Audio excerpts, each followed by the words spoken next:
Hello friend, today we shall discuss on the topic of modern classification of noun. Modern classification of noun, जैसा कि देख पा रहे हो हमने यहाँ पर ब्लैक बोर्ड में लिखा है और आज के सेशन में हम लोग इसी के बारे में चर्चा करने जा रहे हैं।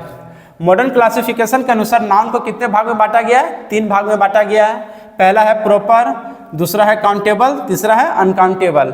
प्रॉपर को तो प्रॉपर उसको रख दिया गया है और कॉमन और कलेक्टिव मिलकर के क्या बन जाता है? काउंटेबल नाउन, और मटेरियल और एब्स्ट्रैक्ट मिलकर के क्या बन जाता है? अनकाउंटेबल नाउन बन जाता है। अब हम लोग इसको विस्तार से समझेंगे एग्जाम्पल की मदद से।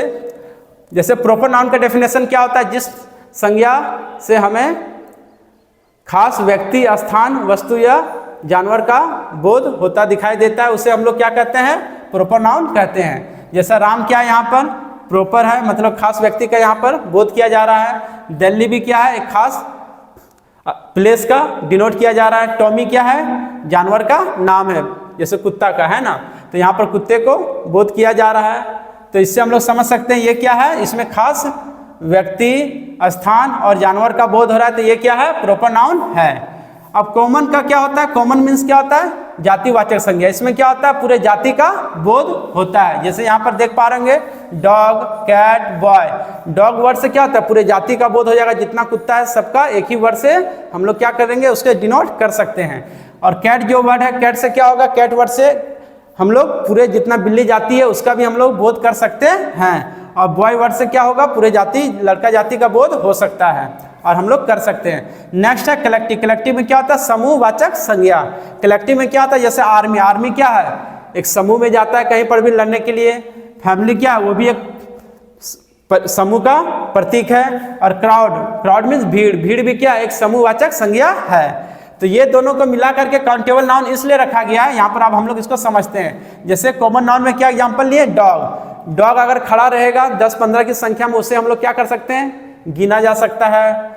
बिल्ली अगर खड़ा रहे तो उसे भी गिना जा सकता है। बॉय मीन्स लड़का, अगर लड़का भी खड़ा रहे तो उसे भी हम लोग गिन सकते हैं। तो इसलिए इसे किस नाउन के अंतर्गत इसे रखा गया? काउंटेबल नाउन के अंतर्गत इसे रखा गया है। नेक्स्ट आता है कलेक्टिव नाउन। कलेक्टिव नाउन का एग्जांपल क्या है यहाँ पर? आर्मी। कहीं आर्मी जो है, सैनिक जब जाता है कहीं लड़ने के लिए दल में, तो उसे भी क्या किया जा सकता है? हम लोग उसे गिन सकते हैं। 10-15 की संख्या या फिर 50 की संख्या या फिर 100 की तादाद में, तो उसे गिना जा सकता है। फैमिली, परिवार। परिवार भी गिना जा सकता है। अगर कोई बड़ा फैमिली है या फिर छोटा है, परिवार के सदस्य को हम लोग क्या कर सकते हैं? गिन सकते हैं। और क्राउड, भीड़। भीड़ जो है उसे भी हम लोग क्या कर सकते हैं? गिन सकते हैं। इसलिए इसे भी किसके अंतर्गत रखा गया? काउंटेबल नाउन के अंतर्गत रखा गया है। नेक्स्ट आता है, नेक्स्ट हम लोग देखेंगे मटेरियल और एब्स्ट्रैक्ट। ये दोनों मिला करके क्या बनता है? अनकाउंटेबल नाउन के अंतर्गत इसे रखा गया है। क्यों रखा गया? अब इसे हम लोग समझेंगे। जैसे मटेरियल नाउन का हिंदी क्या होता है? इसका द्रव्यवाचक संज्ञा। द्रव्यवाचक संज्ञा में क्या आता है? जिसे नापा या तोला जा सकता है लेकिन गिना नहीं जा सकता है।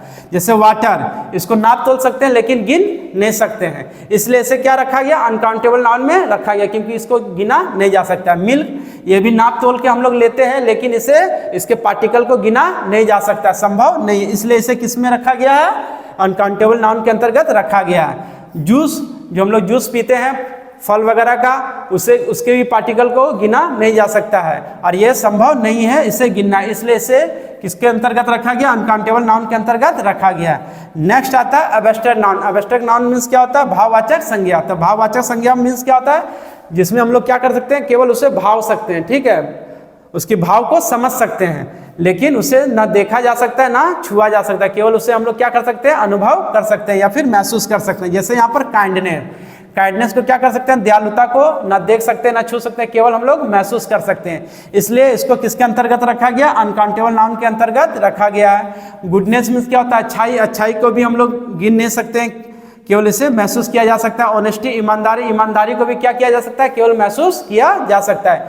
इसलिए एब्स्ट्रैक्ट नाउन को भी किसके अंतर्गत रखा गया? अनकाउंटेबल नाउन के अंतर्गत रखा गया है। हम लोग ओवरऑल ये देखेंगे कि प्रॉपर तो प्रॉपर है, लेकिन कॉमन और कलेक्टिव मिलकर के क्या बनता है? Countable noun. और मटेरियल और एब्स्ट्रैक्ट मिलकर के क्या बनता है? अनकाउंटेबल नाउन बनता है। आई होप ये वीडियो आप लोगों को अच्छे ढंग से समझ में आ गया होगा। Thank you so much. If you are new in this video, please subscribe my channel and press the bell icon, and do not forget to like, comment and share. Also, again we shall meet in next video. Thank you so much.